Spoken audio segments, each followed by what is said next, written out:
Cryptocurrency has changed how we think about money, and it all started with Bitcoin, the first ever cryptocurrency. Bitcoin introduced the idea of digital money that isn't controlled by banks or governments. It's like a revolution in how people can manage their finances. But while Bitcoin is brilliant, it's not perfect. It's hard to use, expensive to mine, and not great for the environment.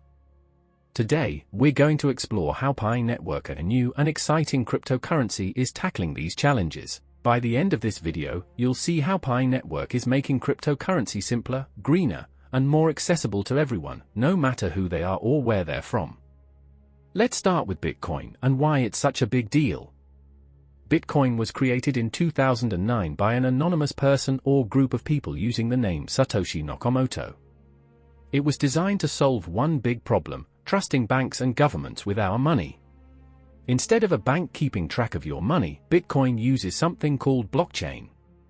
This is like a giant digital notebook that everyone can see, but no one can change. But there's a catch. To make Bitcoin work, people need to mine it. Mining Bitcoin is like solving a giant puzzle using powerful computers. These computers compete to solve the puzzle, and the winner gets rewarded with Bitcoin. Sounds fair, right? But there's a problem: those computers use a lot of electricity. Let me give you an example.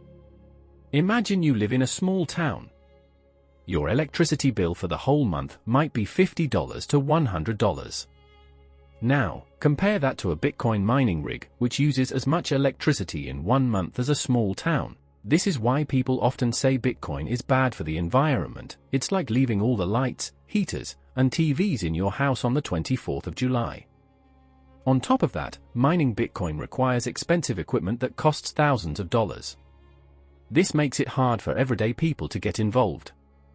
Now, let's talk about Pi Network. Pi is like the friendly neighbor who shows up and says, "Hey, I have a solution." Instead of mining using big machines, Pi lets you mine using something almost everyone has: a smartphone. With Pi, there's no need for expensive equipment or high electricity bills. You just download the app, press a button once a day, and you're mining. It's that simple.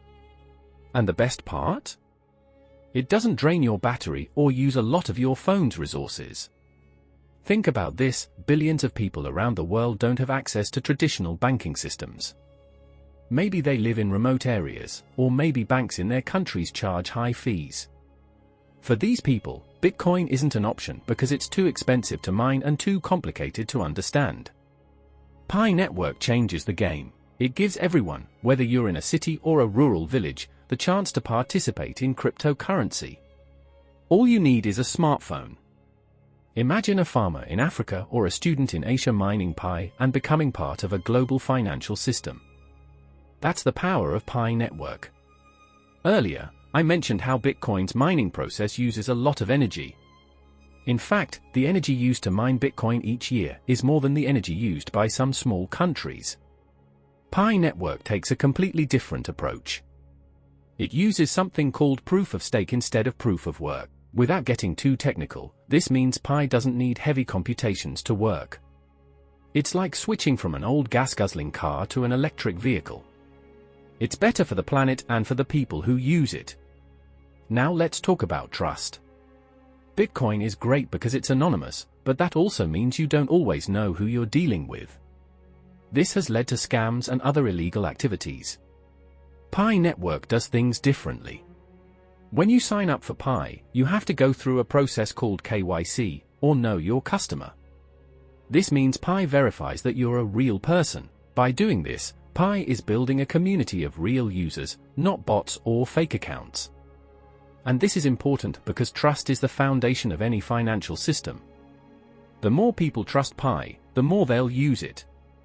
One of Bitcoin's biggest challenges is that it's not easy to use for everyday things. Sure, you can buy a car or even a house with Bitcoin, but what about a cup of coffee? The transaction fees alone might cost more than the coffee itself.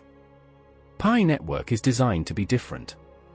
It's not just about storing value, it's about creating value. Pi is building an ecosystem where people can use their Pi to buy goods and services.